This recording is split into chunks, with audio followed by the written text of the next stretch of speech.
જે national highway બને છે, નેશનલ હાઈવે સરકાર એમ કહે છે કે રાષ્ટ્ર વિકાસનું કામ છે, ટોલ તો લેવાય જ છે ને. બરાબર છે.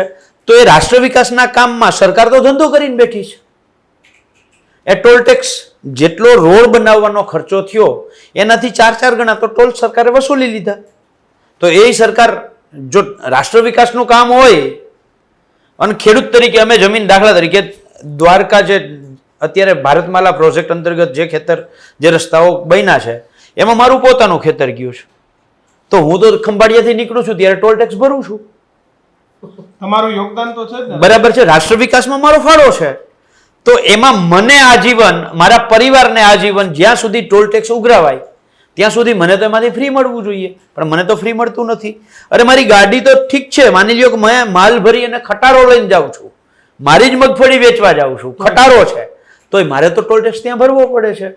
સરકાર ધંધો કરે છે, મારી જમીન ઉપર રોડ બનાવીને ધંધો કરે છે. આજકાલનું કરે ભાજપ આવ્યું, કોંગ્રેસમાં યાદ ખાતું ને ક્યારે ટોલ ટેક્સ આજકાલના થોડા પાલભાઈ ચાલુ થયા.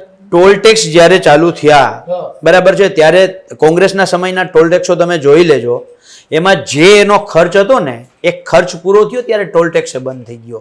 જેવી રીતે બ્રિજ માટે ટોલ ટેક્સ બનતા, તો બ્રિજનો જેટલો ખર્ચો હતો એ ખર્ચ જ્યારે પૂરો થયો ત્યારે ટોલ ટેક્સ બંધ થઈ ગયા. મિત્રો, આવા જ વિડીયો અને શોર્ટ્સ જોવા માટે આજે જ અમારી ન્યૂઝ રૂમ યુટ્યુબ ચેનલને સબસ્ક્રાઇબ કરો.